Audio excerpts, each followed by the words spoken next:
Hey everybody, thanks again for tuning in to Spreeisms, my blog all about mental health and finding ways to protect your peace. I'm Kirsten Spreewell, aka Spree, your resident therapist, and today I want to talk about an issue that I feel a lot of us can relate to, and I've been seeing a lot on social media about this topic, so I want to continue the discussion and continue to shift the narrative in order to move our culture further. You know, with no further ado, I'm talking mental health in the Black community, something that is often taboo and has a lot of history and baggage to it. So let's just get into it. Check yourself before you wreck yourself. You better check yourself before you wreck yourself. You gotta check yourself before you wreck yourself. You better check yourself before you wreck yourself. Better protect yourself. I do want to get into talking about our relationship with the mental health field, but I can't do that without addressing the history of our relationship with healthcare in general. I would say that the healthcare infrastructure in America has a legacy of disenfranchising and mistreating Black bodies for their benefit, for scientific and medical advancement, without us being informed, without us consenting, and without us benefiting.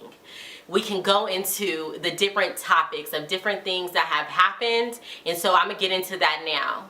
I'm gonna discuss 3 different events real briefly, and if you guys want to add anything to it, or if you guys want to discuss any of the other ones, make sure y'all hit up the comments below. The first one, J. Marion Sims, the father of gynecology. Second, the Tuskegee syphilis experiment, or Tuskegee syphilis study. And then lastly, I want to discuss the widespread sterilization of Black women.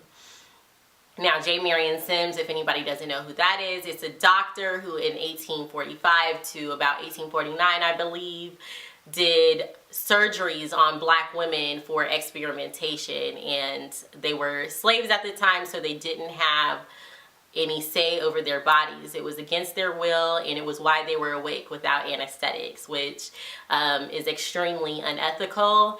And this is just the beginning of what has been a legacy in America.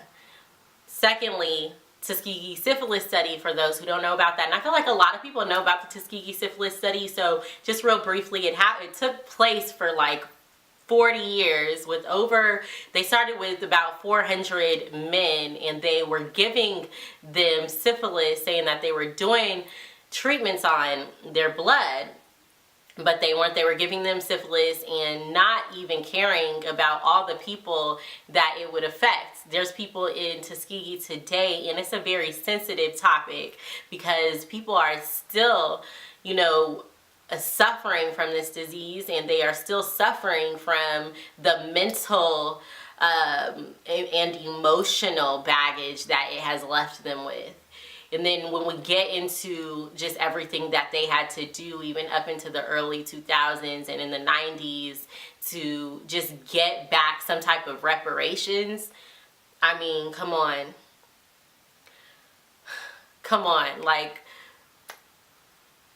lastly, I want to tell y'all about the sterilization of Black women, and that happened about 1935 to about into the 1970s, I believe, as well. Now, this was something that was widespread because it was 41 states that were basically doing this eugenics on Black women in order to eradicate issues with mental health, or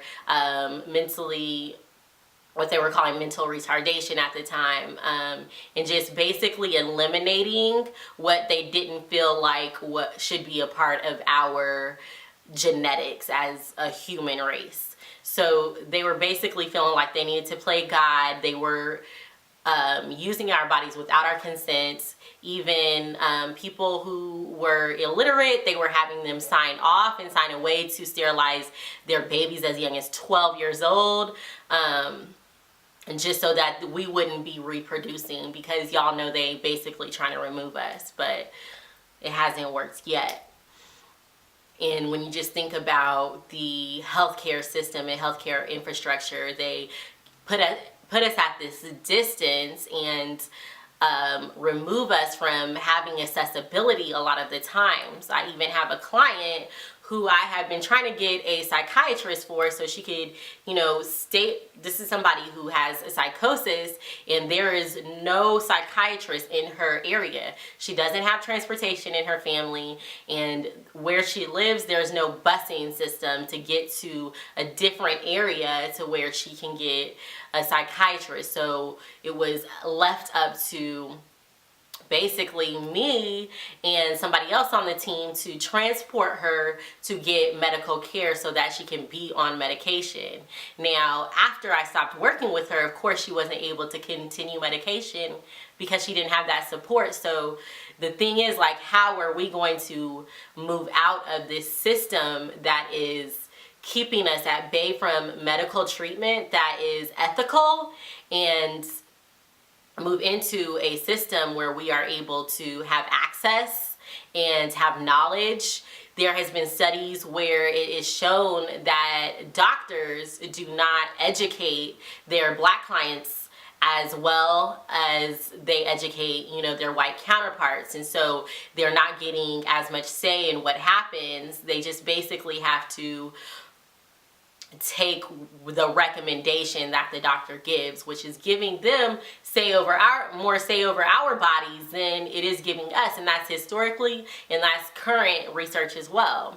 I want to discuss some of the harmful theologies and ideologies that we have in our culture that contribute to our continued mistrust of the mental health system and our lack of use of the mental health system in general. So I wrote them down so I wouldn't forget to address them. Growing up, obviously, church has been a big thing in the Black and the African American culture and the Black community. So we definitely can't talk about this topic and how taboo it is without talking about church. Now, with church, we have this huge aspect of prayer being the main thing, and the only thing that you need to do is have faith, pray, and things will work out. I think that rhetoric is harmful. This is my opinion, that rhetoric is harmful because God put in place several different ways for us to continue to find peace, and it does not have to only be prayer. You can use prayer in addition to other things. As somebody who grew up in the church and has mental illness in my family, you can't just pray things away. That's not how it works. Another thing that I used to hear a lot is too blessed to be stressed, and that rhetoric is harmful as well because it tells people that they shouldn't complain about things, that they shouldn't have a problem with things. Maybe goes along with the idea that your ancestors have gone through way worse, and that your stress is minimized.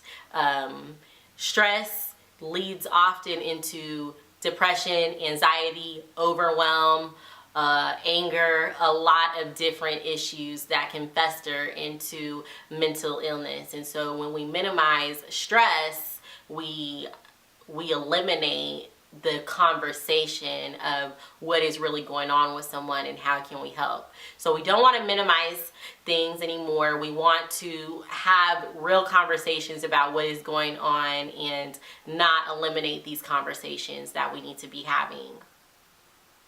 Family secrets. I wrote family secrets.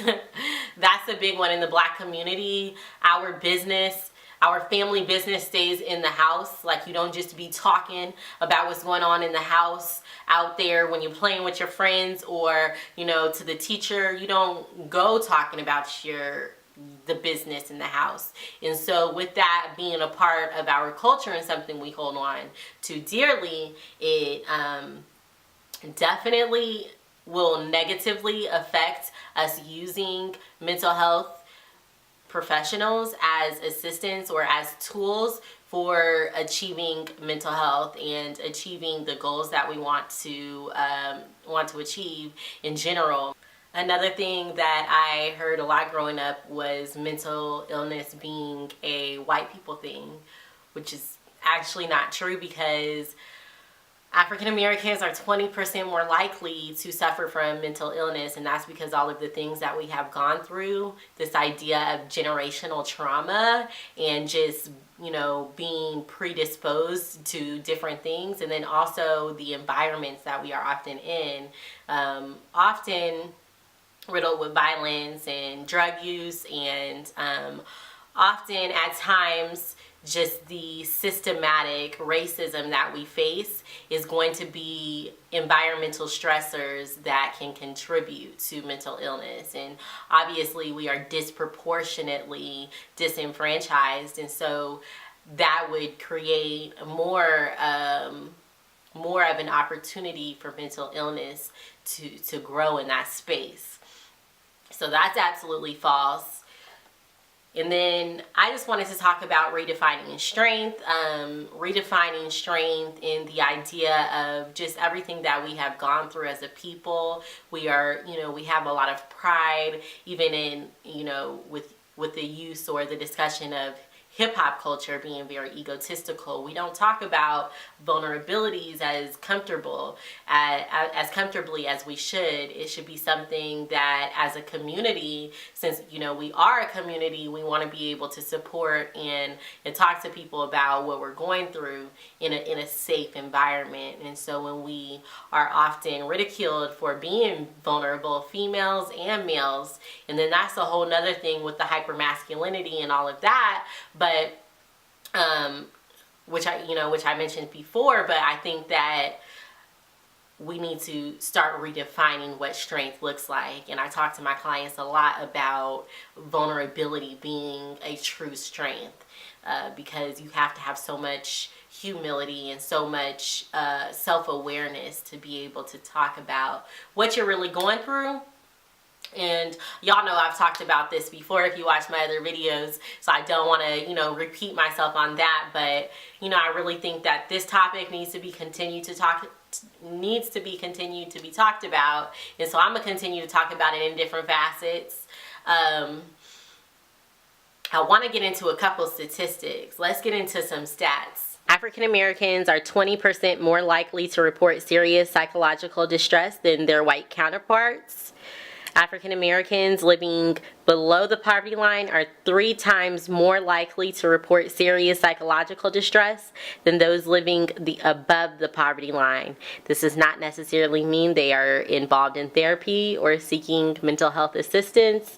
However, these are just the reports. Adult African Americans are more likely to have feelings of sadness, hopelessness, and worthlessness than their white counterparts. And while African Americans are less likely than white people to die from suicide, as teenagers, Black American teenagers are more likely to attempt suicide than white teenagers. That's 8.3% versus 6.2%. African Americans of all ages are more likely to be victims of serious violent crime than non-Hispanic whites, making them more likely to meet the diagnostic criteria for PTSD, post-traumatic stress disorder. African Americans are also twice as likely as non-Hispanic whites to be diagnosed with schizophrenia. Okay, so obviously we can talk about this forever. There's so many different things that we can discuss, but I won't hold you. I just wanted to continue the dialogue and increase the awareness. Until next time, I wish you all your version of success, self-love, and peace.